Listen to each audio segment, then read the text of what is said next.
District G6, District G20, Engine 508, Engine 9, Engine 17, Engine 7.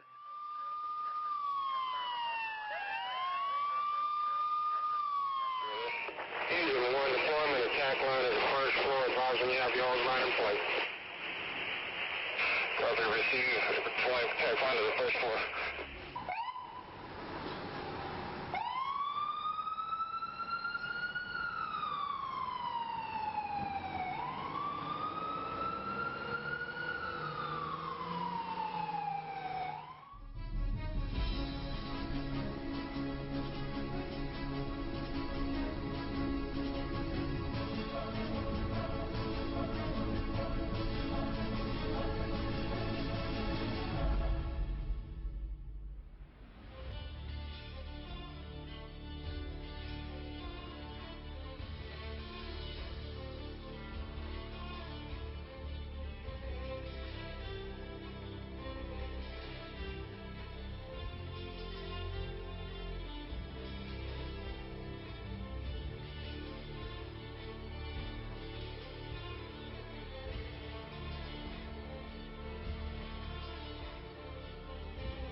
اعوذ باللہ من الشیطان الرجیم بسم اللہ الرحمن الرحیم وتعز من تشاء وتذل من تشاء بیدک الخیر انک علی کل شیء قدیر۔ اللہ سبحانہ تعالیٰ ہی جسے چاہے عزت دیتے ہیں اور اللہ سبحانہ تعالیٰ ہی جسے چاہے ذلت دیتے ہیں اور وہی ہر چیز پر قادر ہے۔ میں اکیلا ہی چلا تھا جانب منزل مگر لوگ ساتھ آتے گئے، کارواں بنتا گیا۔ کسی نے مجھے کیا کہا تھا، تم تو یہ باد مخالف سے نہ گھبرائے خواب، یہ تو چلتی ہے تجھے اونچا اڑانے کے لیے۔ میرے عزیز ہموطنوں، السلام علیکم۔ ہمیشہ آپ صبح مجھے سنتے ہیں مارننگ وتھ شائق۔ ہم آپ کی ملاقات پاکستان کی تعلیم یافتہ لوگوں سے کرواتے ہیں جن پر ہمیں ناز ہے۔ مغلوں کے دور سے لے کر آج تک اس خاندان نے صرف انٹلیکچوئل دیے ہیں۔ ان کے خاندان کو بہت سالوں سے جانتا ہوں، پورا خاندان ڈاکٹروں کا خاندان ہے۔ لاہور پاکستان سے ان کا تعلق ہے، امرتسر میں پیدا ہوئے۔ 1964 میں جب کہ گورنمنٹ کالج لاہور کی 100 سالہ برسی ہو رہی تھی، وہاں سے گریجویٹ کیا، پھر کنگ ایڈورڈ میڈیکل کالج میں انہوں نے داخلہ لیا اور وہیں سے وہ MBBS کی 10 سال تک خدمت خلق کرتے رہے میو ہسپتال لاہور میں، اور اس کے بعد 80s میں وہ امریکہ تشریف لائے۔ آپ کی ملاقات کراتا ہوں ایک پیٹریاٹک پاکستانی سے، خیبر مند، ایک ایسے پاکستانی سے جس پر ہم سب کو ناز ہے۔ پوری 70,000 کی کمیونٹی ہیوسٹن میں ناز کرتی ہے کہ یہ پاکستان سے ہے۔ ڈاکٹر صاحب السلام علیکم، کیسے؟ السلام علیکم شائق صاحب۔ وعلیکم السلام ڈاکٹر صاحب۔ ڈاکٹر صاحب، میں یہ جانتا ہوں کہ آپ ڈاکٹر تو بائی پروفیشن ہیں، شاعر بھی ہیں، آپ کتابیں بھی لکھتے ہیں۔ آپ مجھے کسی نے ایک ریسٹورنٹ میں بیٹھے ہوئے کہا جب آپ آئے اور آپ نے وہاں پر ایک شاعری کا پروگرام کیا، شاعروں کا، وہ آپ کا بابا بلے شاہ کی، اور آپ نے کتاب اپنی کا تعارف کروایا تھا، تو کسی نے کہا یہ ڈاکٹر آصف ہیں یہاں پر، ان کی باڈی یہاں پر، روح پاکستان میں۔ تو مجھے بتائیے اس کے پیچھے کیا راز ہے؟ دیکھیں شائق صاحب، پہلے تو میں آپ کا شکریہ ادا کرنا چاہتا ہوں کہ آپ نے زحمت کی کہ مجھے انٹرویو پہ بلایا. دوسرا یہ ہے کہ جس سرزمین سے میں تعلیم یافتہ ہوں اور جس کالجز سے, government college, central model school, king Edward medical سے میں نے تعلیم لی ہے, اتنے تھوڑے پیسوں سے, اور اس تعلیم کی بنا پہ ہم امریکہ میں کامیاب ہوئے ہیں, تو یہ تو ہماری ذمہ داری ہے. یہ تو ہماری ذمہ داری ہے کہ ہم کیسے بھول سکتے ہیں اس پاکستان کی زمین کے احسانات کو جس کی وجہ سے ہم یہاں پہنچے. ڈاکٹر صاحب ایک اور چیز میرے ذہن میں یہ آئی ہے, حال ہی میں شیلا جیکسن نے آپ کو ارینجمنٹ کرائی تھی پریزیڈنٹ اوباما کے ساتھ ان کی ہیلتھ پالیسی پر, پھر آپ ان کی انوگریشن میں بھی گئے, پھر چند گھنٹے آپ نے وائٹ ہاؤس میں بھی گزارے, اس پہ کوئی تھوڑی سی روشنی ڈالیں گے آپ؟ تو جانتے ہیں کانگریسمین شیلا جیکسن لی 18 ڈسٹرکٹ میں ہے, ہماری 18 ڈسٹرکٹ ہے, ہم اسی میں رہتے ہیں, اور اوباما کیئر کی جو ہیلتھ پالیسی اس پہ ٹیکساس کی طرف سے شیلا جیکسن لی صاحب نے وائٹ کوٹ سرمنی کے لیے مجھے اوباما صاحب کے پاس بھیجا تھا وائٹ ہاؤس میں. تو میرے ساتھ 40 اور اسٹیٹس کے ڈاکٹر تھے, وائٹ کوٹ سرمنی بھی تھی, ہم 4 گھنٹے رہے ہیں وائٹ ہاؤس میں, اینڈ وہ پالیسی آپ کے سامنے ہے. یہ اس وقت کی بات ہے جب ہیلتھ پالیسی ابھی ڈسکشن میں تھی. تو مجھے اعزاز حاصل ہے کہ میں نے اس لیول پہ ریپرزینٹ کیا, اور آپ تو جانتے ہیں کانگریس شیلا جیکسن بھی فلاح و بہبود اور ہیوسٹن کے لیے بہت کام کرتی ہے. اوباما کے بارے میں ریپبلکن بڑی عجیب و غریب داستانیں بتاتے ہیں, اس کی ہیلتھ پالیسی کو بھی ناک آؤٹ کہتے ہیں, اور یہ کہتے ہیں کیا آپ کے خیال میں اس کی جو ہیلتھ پالیسی ہے is it a successful policy, اور وٹ ایز اے ڈاکٹر نا ایگزامپل لے لیں, اگر آپ کو کینسر ہو جائے اور آپ کی انشورنس آپ کو نکال دے تو آپ کو اس انشورنس کا فائدہ کیا؟ اوباما کیئر میں یہ ہو نہیں سکتا. کوئی بھی انشورنس کمپنی آپ کو جسٹ کہ آپ کو کوئی بیماری ہو گئی ہے آپ کو آپٹ آؤٹ نہیں کر سکتے. لیکن ہم نے سنا بہت ایکسپینسو ہوگی وہ. دیکھیں ایکسپینسو تو ہے, لیکن اتنی ایکسپینسو نہیں ہے کہ اگر آپ آؤٹ آف انشورنس چلے جائیں تو پھر تو آپ کو افورڈ ہی نہیں کر سکتے. ایک تو یہ ہے, پھر یہ ہے کہ جو بچے کالجز میں جاتے تھے وہ 21 سال کے بعد ان کو ان کی انشورنس سے فارغ کر دیا جاتا تھا, اب وہ بڑھا دی گئی ہے میت. اس کی وجہ سے یہ اسٹوڈنٹ لوگوں کو جو فیملیز ہیں ان کو بڑا فائدہ ہوا. اور پرائمری کیئر میں یہ تو ابھی اگلے سال پتہ چلے گا, پرائمری کیئر میں جو چینجز آ رہی ہیں وہ پرائمری کیئر کے لیے بہت اچھی. تو میں یہ سمجھتا ہوں کہ اس پالیسی کو پورا سمجھنا چاہیے, اور سمجھنے کے بعد دیکھنا چاہیے کہ اس میں کتنی خوبی ہے. آپ کے دادا حضور کے زمانے میں انہوں نے اسلام پر ایک کتاب لکھی, بڑی انٹلیکچوئل, اس سے بہت کچھ سیکھا جا سکتا ہے اور سیکھ رہے ہیں لوگ. اور پھر آپ کے والد, انہیں شاعری سے بہت محبت تھی, آپ کی جو فیملی ہے ان کا تعلق حضرت بابا قائد اعظم, بابا قوم سے, علامہ اقبال سے, ان سب لوگوں سے, صوفی تبسم صاحب ان کے ساتھ بھی لنک تھا. تو کچھ تھوڑا سا اس پہ روشنی ڈالیں گے؟ شائخ صاحب یہ ٹھیک ہے, وراثت میں سے ہمیں اتنی بڑی ہستیوں سے ملے ہیں. کرنل لائی بخش صاحب جو کنگ ایڈورڈ کے پرنسپل تھے, وہ پاکستان کے بانی, قائد اعظم کے معالج رہے ہیں, انہوں نے ان پہ کتاب بھی لکھی ہے. وہ علامہ اقبال صاحب کے بھی معالج رہے ہیں, اور ہمیں فخر ہے کہ وہ کنگ ایڈورڈ میڈیکل کے پروفیسر بھی تھے, پھر ان کے جو بچے ہیں وہ بھی پروفیسر رہے وہاں. تو یہ ہمارا تعلق بابا قائد اعظم سے تھا. میرے والد نے مولانا مودودی صاحب کے کئی آپریشن کیے تھے, وہ بھی ہمارے اسی محلے میں رہتے تھے جہاں ہم تھے. یہاں تک کہ مولانا صاحب کی جو رہائش تھی ہمارے گھر کے سامنے ولی کوٹھی میں تھی, اور تاریخ اس چیز کی گواہ ہے کہ جماعت اسلامی کا بھی آغاز اسی گھر میں ہوا. میری والدہ بتاتی ہیں کہ وہ جس دن جماعت اسلامی بنی تھی وہ اس دن اس تقریب میں شامل تھی. بعد میں مولانا صاحب کی جو صاحبزادی تھی ان کی شادی ہمارے بڑے بھائی سے ہوئی, اور پھر میری جو چھوٹی بہن ہے ان کی شادی مولانا کے بچے فاروق مودودی سے ہوئی. لیکن گھرانے کی یہ فضیلیات اور اتنی بڑی کنیکشن جو ہے, اتنا بھاری بھرکم جو ہمارے کندھوں پہ تھا, وہ ہم اس کے قابل تو نہیں ہیں, لیکن اپنی جو بھی صلاحیت ہے, جو بھی ہمارا شوق ہے, ہم اور سارے خاندان کے لوگ احسان سمجھتے ہیں کہ ہمارے خاندان کو اتنے بڑے لوگوں نے موقع دیا ان کی خدمت کرنے کا۔ لگتا ہے کہ آپ کی جو تربیت ہوئی ہے اپنے بزرگوں سے، والد سے، دادا سے، نانا سے، وہ بڑے اچھے طریقے سے ہوئی ہے جو آپ آج اتنے سکسیسفل ہیں اور پوری پاکستانی کمیونٹی کو یہاں پر آپ پہ ناز ہے۔ یہ صحیح کہتے ہیں کہ مجھے بچپن میں ہی بہت سے علم والے لوگوں سے بیٹھنا اور اٹھنا محسوس ملا ہے۔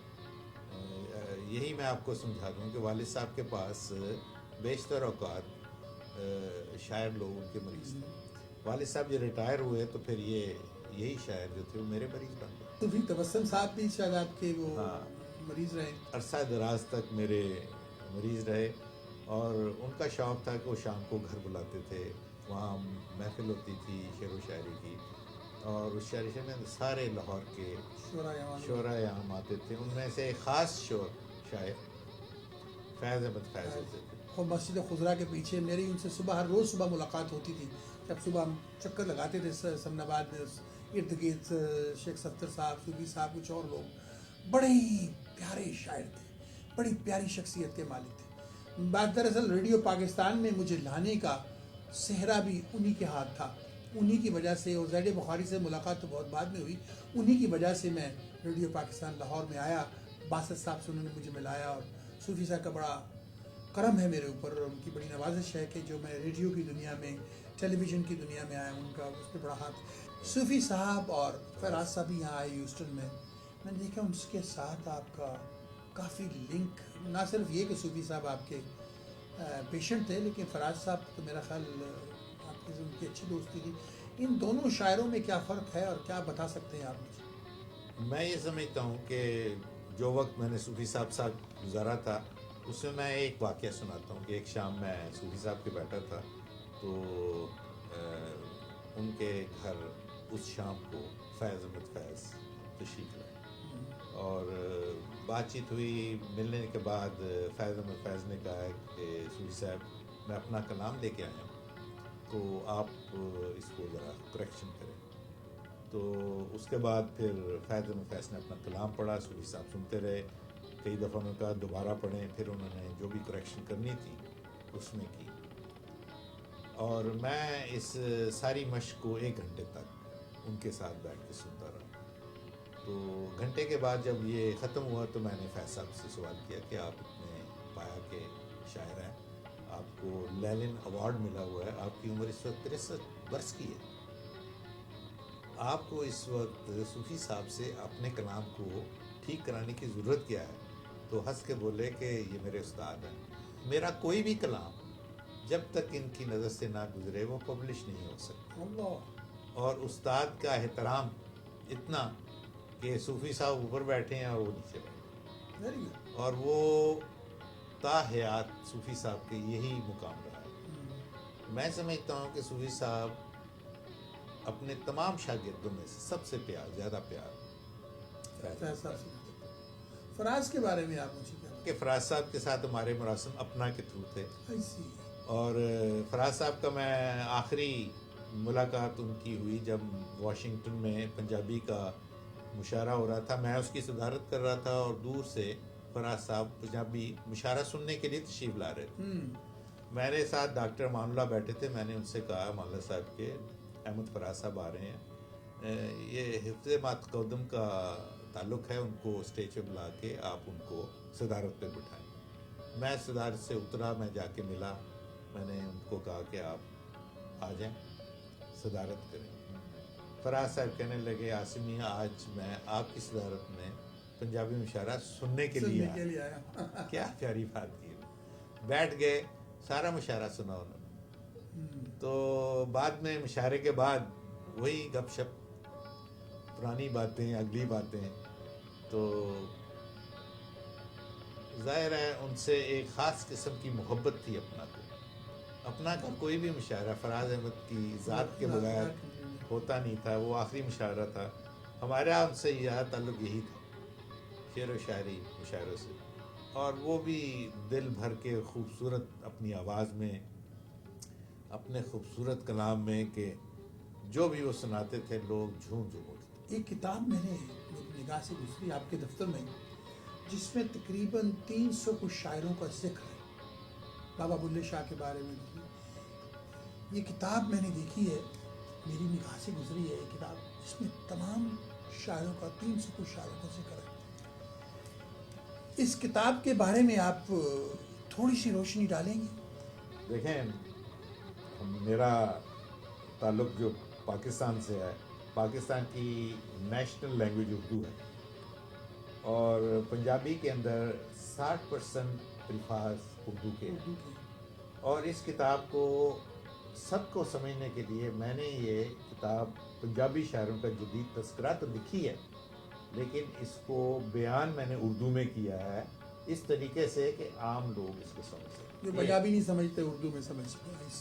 360 پنجابی شاعر بابا فرید سے لے کے آج تک سب اس میں قلم بند ہیں. میرا یہ وثوق ہے کہ یہ کتاب اگلے 50 سال کے لیے ایک ایسی کتاب ہے جس سے تمام لوگ جو پنجابی شاعری سے تعلق رکھتے ہیں وہ فائدہ اٹھا سکتے ہیں. اس میں ایک اور چیز بھی دی ہے میں نے, پنجاب کی جو کہانیاں ہیں, ہیر رانجھا, سیف الملوک, سونی مہیوال, ان سب کا اس میں ذکر ہے, لیکن ان میں ذکر اس طریقے سے ہے کہ وہ اصل کیا ہے, اصل بات کیا ہے, اور اس کی میں نے حقیقتیں لکھی ہیں جان پیچ کے کہ اس کتاب میں سب لوگ سمجھیں اصل واقعہ کیا ہوتا ہے. ایسا سوال کرنا چاہتا ہوں جو بچپن میں میرے دماغ میں کڑک رہا ہے, جی, کھڑک رہا ہے, جو بھی کہہ لیں آپ. وہ کہتے ہیں نا, کھڑک سنگھ کے کھڑکنے سے کھڑکتی ہیں کھڑکیاں, اور کھڑکیوں کے کھڑکنے سے کھڑکتا ہے کھڑک سنگھ. تو میرے دماغ کی ایک کھڑکی میں یہ چیز کھٹک رہی ہے بہت سالوں سے.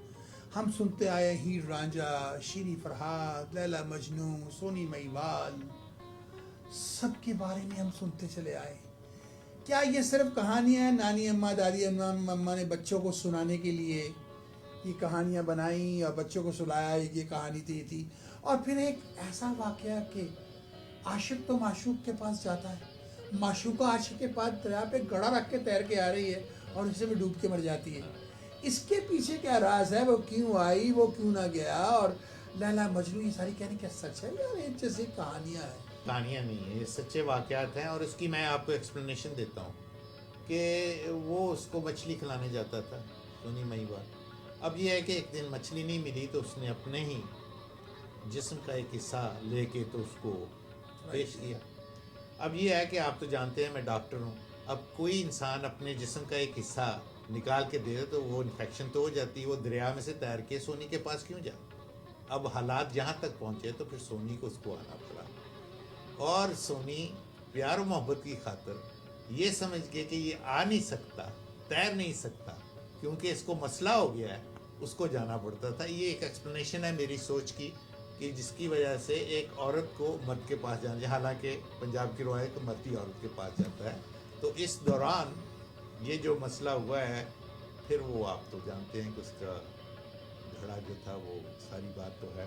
لیکن میری یہ سوچ ہے کہ سونی کو ماہیوال کو جانے کے لیے اصل وجہ یہ تھی کہ وہ اب تیر کے اس طرف جا نہیں سکتا تھا, ایک فزیکل ایشوز کی وجہ. سامعین, یہ کتاب ڈاکٹر قدیر کے دادا صاحب نے یہ کتاب اس پہ تحریر کیا اسلام کے بارے میں. اور آج میں جب دیکھتا ہوں ڈاکٹر قدیر کو, ان کے بھائیوں کو, ان کی سسٹرز کو, ان کے والد کو, کہ یہ اتنے انٹلیکچوئل اور اتنے کامیاب کیوں ہیں, تو اس سے پتہ چلتا ہے کہ ماں ایک ایسا گہوارہ ہوتی ہے, بچے کا پہلا اسکول ہوتی ہے. ماں باپ کہہ لیں, جو بھی کہہ لیں, جس قوم کی ماں پڑھی لکھی نہیں ہوتی وہ قوم کبھی ترقی نہیں کرتی. یہ ترقی کی نشانی ہے کتابیں.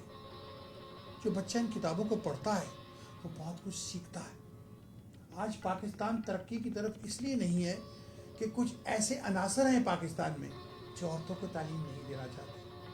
کیا ڈاکٹر قدیر کی والدہ اگر ان کو نہ پڑھاتی, یا ان کو اس میں پش نہ کرتی, یا ان کے والد اس میں پش نہ کرتے, یا ان کو بیکنگ نہ ہوتی, تو کیا ڈاکٹر قدیر آج اس مقام پہ پہنچتے؟ والد یا ان کی والدہ ان کو پش نہ کرتی. تو ہر سکسیسفل آدمی کے پیچھے ایک ماں کا, یعنی عورت کا, یا ایک باپ کا, ایک مرد کا, سکسیسفل مرد کا ہاتھ ہوتا ہے. ڈاکٹر قدیر صاحب کے بھی پیچھے. ڈاکٹر صاحب آپ کے دادا نے یہ کتاب لکھی تاریخ اسلام. جی. اس کے لکھنے کی جو وجوہات ہیں وہ کیا تھیں؟ اور اس کو میرا خیال اس سے تو بہت کچھ سیکھا جا سکتا ہے.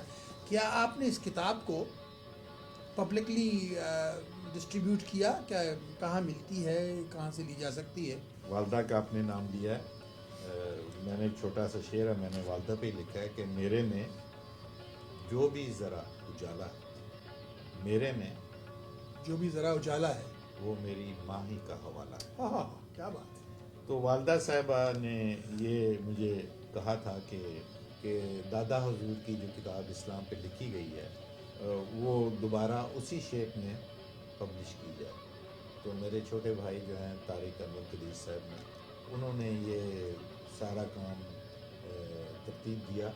پھر میں نے پاکستان میں اسلام آباد سے یہ کتاب چھپوائی ہے. یہ دادا حضور نے جو بھی لکھا تھا 100 سال پہلے وہی ہے. اور اس میں انہوں نے ایک شخص نہیں، کوئی 10-15 ایسے مصنفوں کا ریفرنس لیا ہے جس میں بیشتر جو ہیں یورپ سے ہیں. مزاحیہ شاعری ہے ڈاکٹر صاحب. یہ سامعین، ڈاکٹروں کے بارے میں کہا جاتا ہے کہ بڑا خوش پروفیشن ہے، بڑی محنت کرنی پڑتی ہے ڈاکٹر بننے کے لیے. لیکن ڈاکٹر ہونے کے ساتھ ساتھ شاعر ہونا یہ تو ایک مشرق ہے اور ایک مغرب ہے، کمپلیٹلی دو مختلف چیزیں ہیں. ڈاکٹر قدیر صاحب نہ صرف ڈاکٹر ہیں، شاعر بھی ہیں.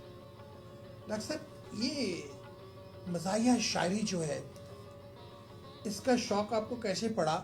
اور یہ کتاب جو ہے لکھی گئی ہے یہ بھی ہے ڈاکٹر آصف ریاض قدیر. تو میں کبھی کبھی بڑا حیران ہوتا ہوں کہ اتنی بڑی شخصیت ہمارے ملک کی امریکہ میں پڑھی ہے. جبھی آپ کہتے ہیں امریکہ میں رہتا ہوں اور پاکستان میں ہوتا ہوں، کیونکہ یہی چیزیں ہیں جو کھینچ کر آپ کو پاکستان لے جاتی ہیں. سرا سنم ہو تو یہ مٹی بڑی زرخیز ہے ساکی. یہ جو مزاحیہ ہے نا، سب سے زیادہ مجھے شوق آیا ہے عطا القاسمی کے جو بڑے بھائی تھے ان کی طرف سے. پھر جو میری دوستی ہے انعام الحق جاوید صاحب سے، اتنے پڑھے لکھے ہیں، اتنے لینگویج کے ماہر ہیں. اور پھر اس لیے ایک سب سے بڑی جو ہے میری دوستی اور میری جو انٹریکشن ہوا ہے خالد مسعود صاحب کے ساتھ. اور پھر انور مسعود صاحب کو تو میں بچپن سے سنتا ہے. خدا اللہ ان کو زندگی دے، کیا بات ہے ان کی شاعری میں اور بیان میں. میں آپ کو وہ سکھ سے کہہ سکتا ہوں کہ آپ کتنی دوائیں کھا لیں لیکن شاعری اور شاعری کی جو گولی اور اس سے غذا جو ملتی ہے وہ آپ کی زندگی بڑی لمبی کر سکتی، کیونکہ آپ کی ٹینشن دور ہو جاتی ہے.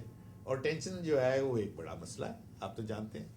تو دل کے بہلانے کے لیے کوئی تو راستہ ہونا چاہیے. اس کے برابر میں ایک ہاسپٹل ہے، اس ہاسپٹل میں صرف آپ پریکٹس کرتے ہیں یا آپ کا کوئی خاص لنک ہے اس ہاسپٹل؟ میں کئی سالوں سے میڈیکل کالج کے ساتھ منسلک رہا ہوں. اس کے بعد جب میں یہاں آیا تو میں نے سوچا کہ کیوں نہ کیا جائے کہ ایسا ہسپتال ہونا چاہیے جو کہ ہم اس کو اون بھی کریں اور اس کو چلائیں. تو اس کوشش کے کرتے کرتے یہ آپ دن آ گیا کہ ہم ڈاکٹرز ہاسپٹل ٹڈویل جو ہے اس میں ہم سارے ڈاکٹرز کو تو اون کرتے ہیں، اس کو چلاتے ہیں. اور مجھے فخر ہے کہ میں اس کا پریزیڈنٹ ہوں اور چیف ایگزیکٹو آفیسر بھی ہوں. ماشاء اللہ. تو اس وجہ سے میرے لیے دونوں کام بڑے آسانی سے ہو رہے ہیں.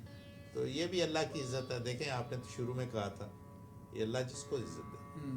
یہ جو خدمت ہے نا، یہ خدمت کا جو موقع ہے آپ کو ملتا ہے کسی مریض کو اس کو دوا دے کے شفا دینے کا، یہ بہت نیک کام ہے. ایک چیز مجھے شروع میں ہی آپ سے پوچھنی چاہیے تھی. اکثر ڈاکٹر ہوتے ہیں جو کہ اسپیشلائز ہوتے ہیں، کارڈیولوجسٹ ہیں، ڈرمیٹولوجسٹ ہیں. آپ کس چیز میں، آپ جنرل پریکٹس ہیں یا؟ میں فیملی پریکٹس کرتا ہوں اور میں سمجھتا ہوں کہ مجھے لوگوں سے بات کرنے اور ان کے سمجھنے میں آسانی ہوتی ہے. اور میرا زیادہ تر interest high blood pressure, diabetes اور اسٹروک اس قسم کے مریضوں میں ہے. اور اس میں میرے صاحبزادے کہتے ہیں وہ کہ ہر فن مولا کہ آپ ہر چیز کر سکتے ہیں. ماشاء اللہ. تو آپ نے وہ پروسیجر اور یہ سب کچھ ساری اکوپمنٹس موجود ہیں کارڈیالوجی کے لیے بھی ہر طرح کی, تو آپ سب کچھ یہیں کر سکتے ہیں. EKG, blood test, haemoglobin A1C, urine test, کئی ایسی چیزیں جو کہ لوگوں کو اتنی دقت ہوتی جانا, میں یہیں کلینک میں کر سکتا ہوں. چھوٹا موٹا آپریشن جو وہ بھی میں یہیں کر سکتا ہوں. لیکن کوئی ایسی چیز جس کے لیے ایک خاص قسم کا میزان چاہیے یا ایک ایمبینٹ چاہیے یا انوائرمنٹ چاہیے, اس کے لیے ہمارے امریکہ میں خاص قسم کی گائیڈ لائنز ہیں, وہ ہم یہاں نہیں کر سکتے, ان کے لیے اسپتال جانا ہی پڑتا ہے. اس کے علاوہ ایک پاکستانی بچہ ناٹ ٹو لانگ اگو وہ انگلینڈ میں گیا اور اس نے امتحان دیا, 28 جو اس کے سبجیکٹ تھے اس میں اس نے ٹاپ کیا. دنیا کے چند بچے وہ کر سکتے ہیں, یہ بچہ پاکستان کا تھا, اسلام آباد پاکستان سے. اور ہمیں بڑا ناز ہے اپنی قوم پر, اپنے بچوں پر. ڈاکٹر صاحب بچوں سے بات نکلی تو ماشاءاللہ آپ کے بھی بچے ہیں, کتنے ماشاءاللہ بچے ہیں آپ؟ 2 صاحبزادے ہیں, دونوں بیلر کالج میں ہیں, دونوں ہیوسٹن میں ہیں, دونوں ہی ڈاکٹر بننا چاہتے ہیں. کیا وہ جنرل پریکٹس میں ہوں گے یا؟ ایک تو آرتھوپیڈک سرجن بننا چاہتا ہے ماشاءاللہ. اور دوسرا کارڈیولوجسٹ بننا چاہتا ہے. Very good very good very good. تو یہ تو دیکھیں, جب جو بھی چاہتے ہیں, جیسا بھی چاہتے ہیں کہ قوم کی خدمت کریں تو اچھا. Very good. ہمارے پڑوس میں ایک ملک ہے, اس کا نام بھارت. اگر دیکھا جائے تو پاکستان کہیں زیادہ خوش قسمت ہے. ایک زمانے میں بھارت پاکستان سے بجلی لینا چاہتا تھا, بھارت میں اناج پاکستان سے جاتا تھا. انہوں نے تعلیم پر زور دیا, تعلیم پر. آج IT کی دنیا میں وہ مانے جاتے ہیں. پاکستان کے بچے جو ہیں میڈیکل پہ زور دے رہے ہیں, اب IT میں بھی آنے لگے ہیں. تو جیسے میں نے ابھی کہا, ذرا سا نم ہو تو یہ مٹی بڑی زرخیز ہے ساقی. آپ جیسے انٹلیکچوئل لوگ جو ہیں ہزاروں کی تعداد میں امریکہ میں, 2 ملین پاکستانی امریکہ میں رہتے ہیں. اگر یہ 2 ملین پاکستانی مل کر اس 18 کروڑ کے لیے سوچیں اور وہاں تعلیم کا نظام صرف صحیح کر دیں, صرف تعلیم کا نظام, اور یہ چلے ہوئے کارتوس جو ہیں سیاست کے, ان کو ہم باہر نکال دیں, تو اگر چائنا ہم سے بعد بننے والا ملک وہ آج امریکہ جیسے کنٹری سے ٹکر لے سکتا ہے اور ان کی اکانومی کو زیرو پہ لا کے چھوڑ سکتا ہے, تو پاکستان چند ہی سالوں میں چاند پہ اپنا آدمی بھیج دے گا, مریخ پر بھیج دے گا, دنیا کا ایک ترقی یافتہ ترین ملک بن سکتا ہے. اس کے لیے آپ مل کر کیا کام کریں تو کیا پاسبلٹی ہے کہ آپ اس میں سکسیسفل ہوں. تعلیم تعلیم تعلیم. جیسا کہ میں نے کہا, جس قوم کی ماں پڑھی لکھی نہیں ہوتی وہ قوم کبھی ترقی نہیں کرتی. جو لوگ اسکولوں اور کالجوں کو جلاتے ہیں ان کو ایک بات یہ غور سے سوچنی چاہیے کہ آقا محمد مصطفیٰ صلی اللہ علیہ وسلم ان سے بڑھ کر تو کوئی نہیں. یاد کیجیے انہوں نے جب قیدی چھوڑے تھے تو ان کو کیا کہا تھا, 20 بچوں کو تعلیم دلاؤ اور تمہاری رہائی ہے. انہوں نے اس زمانے میں 1400 برس پہلے انہوں نے یہ نہیں کہا تھا 20 لڑکوں کو تعلیم دو, 20 بچوں کو. اس میں کہیں ذکر نہیں مردوں کا, اس میں سب لوگوں کو تعلیم دو, بچے بچیاں. اگر ان بچیوں کو, آپ نے سبات کا وہ سسٹم دیکھا کہ ایک بچی کے اسکول کو اس کو مارا گیا, برطانیہ میں وہ بچی کا علاج ہو رہا ہے اور سکسیسفل علاج ہوا ہے. وہ بچی آج بھی کہتی ہے کہ میں پاکستان کے لیے تعلیم کے لیے قربان ہونے کو تیار ہوں. ایسی کروڑوں بچیاں پاکستان میں, کوئی ڈاکٹر بننا چاہتی ہے, کوئی انجینئر بننا چاہتی ہے, کوئی سائنٹسٹ بننا چاہتی ہے. آج ماشاءاللہ پاکستان میں عورتیں پائلٹ بھی ہیں, فوج میں سرو کر رہی ہیں, ہر جگہ سرو کر رہی ہیں. NGOs جو ہیں, کیا آپ لوگ سب مل کر کوئی اس پلیٹ فارم پہ ملیں کہ مل کر کہیں نو مور دس, سیاست دو, یہ چلے ہوئے کارتوسوں کو نکالو, ہم سنبھالتے ہیں نظام پاکستان کو. ڈاکٹر صاحب آپ ایک تعلیم یافتہ آدمی ہیں, آپ نے ہر طرح کا دور دیکھا ہے. آپ نے بھٹو کا زمانہ بھی دیکھا جس میں ہماری ایجوکیشن کو تباہ کر دیا گیا تھا. آپ نے مولانا مودودی کا زمانہ بھی دیکھا جنہوں نے اسلام کی تعلیم کو پھیلایا. آپ نے ہر طرح کا دور, آپ نے ایوب کا دور بھی دیکھا, ہم سب نے دیکھا اس دور کو. تو کیا کیا جائے کہ سب مل کر ایک فیملی بن کر کام کریں, ایک پاکستان بن کر. Let's work for Pakistan. ہم بیٹھے ہوئے امریکہ میں ڈالر کماتے ہیں, گاڑیاں چلاتے ہیں, کوئی مرسڈیز چلا رہا ہے, کوئی کیڈلیک چلا رہا ہے, کوئی فراری چلا رہا ہے, یہ سب کچھ ہم کر رہے ہیں. تو کیا کریں کہ مل کر ہم سب یہ کام کریں. اور یہ پاکستان تو ایک بہت تھوڑی سی ہماری زمین, 60 سال پلس ہماری ہے, لیکن ہم تو پیچھے جا رہے ہیں. دیکھیں اگر پاکستان کو آج سے 200 سال کے بعد دیکھیں تو یہ آسمان پہ ہوگا. ابھی تو ہمارے are good days are yet to come. تو اب نا امید تو نہ ہو. تو یہ تو اقبال نے ہماری فلاسفی میں بتایا ہوا ہے کہ امید نہ ہو، کم نہ کریں. میں یہ سمجھتا ہوں اس ہندوستان اور پاکستان کے بارے میں کہ ہم یہ تو نہیں کہتے کہ ہم تجھ سے بڑے ہیں، لیکن یہ بہت ہے کہ تیرے ساتھ کھڑے ہیں. اور آپ یہ دیکھ لیں کہ انٹیلیجنٹ قوم کے حساب سے پاکستان کا رینک بہت ہائی ہے. آپ چیک کروائیں یہ چیزیں، اتنا ٹیلنٹ ہے. میں یہ سمجھتا ہوں کہ یہ قوم اٹھائے گی. وقت کی دور ہے. دیکھیں امریکہ کو 200 سال لگے ہیں، ہمیں 60 سال ہیں. ہو سکتا ہے اگلے 40 سال میں ہم کہاں سے کہاں پہنچیں. ماشاءاللہ انشاءاللہ. تو آپ اس چیز سے امید رکھیں، کیونکہ کوئی نہ کوئی اٹھے گا، کوئی نہ کوئی. یہ نہیں ہو سکتا کہ ہمیشہ کے لیے ہو. انشاءاللہ. ہاں. تو یہ میں آپ کو یہ سوچ جو میں اس لیے دے رہا ہوں کہ کوئی بھی چیز جو ہے نیئر فیوچر اور فار دو آپ کے پلان ہونے چاہیے. تو یہ آپ کی سوچ کا عمل ہے. آپ کی اگر ویژن اب بن جائے کہ آپ نے پاکستان کو آج سے 40 اور 50 سال میں کہاں دینا ہے، اور اس سوچ کو اگر آپ لے کے بڑھیں تو آج سے 40 سال بعد دیکھیں. شہباز شریف صاحب نے پاکستان میں میٹرو سسٹم شروع کیا ہے، انہوں نے لیپ ٹاپ بھی تقسیم کرنے شروع کیے ہیں. سب سیاستدانوں کو مل کر، ساری قوم کو مل کر ایک ساتھ، یہ نہیں کہ اس کے خلاف وہ، اس کے خلاف یہ، میرا پانی چاہیے، مجھے کالا بیگ ڈام نہیں چاہیے، وہ چاہیے. ہمیں مل کر دیکھنا ہے کہ what is good for Pakistan. Pakistan کے عوام کے لیے ہوا کیا اچھا. کل ایک بندہ بیٹھ کے اپنی کلیننگ میں ڈالر بنا سکتا تھا. آپ نے ڈالروں کی طرف نہیں دیکھا، آپ نے اپنے عوام کی طرف دیکھا. آپ نے دیکھا کہ پاکستان کا اور پاکستانیوں کا بھلا کس میں. آپ نے بہت زیادہ پیسہ ریز کیا پاکستان میں ایجوکیشن کو پروموٹ کرنے کے لیے. تو یہ چیزیں، ان میں سے ہزاروں بچے ڈاکٹر بنے. ڈاکٹر صاحب گڈ لک. تو ڈاکٹر ریاض قدیر کا بیٹا ماشاءاللہ ہیوسٹن میں آفتاب کی طرح چمک رہا ہے، اور اس کی روشنی نہ صرف پاکستان جہاں سے جا رہی ہے بلکہ امریکہ میں بھی لوگ اس سے فائدہ اٹھا رہے ہیں. یہ بس آپ کی ذرا نوازی ہے. Thank you very much doctor صاحب. میں اللہ بلیس یو. پھر انشاءاللہ آپ سے گفتگو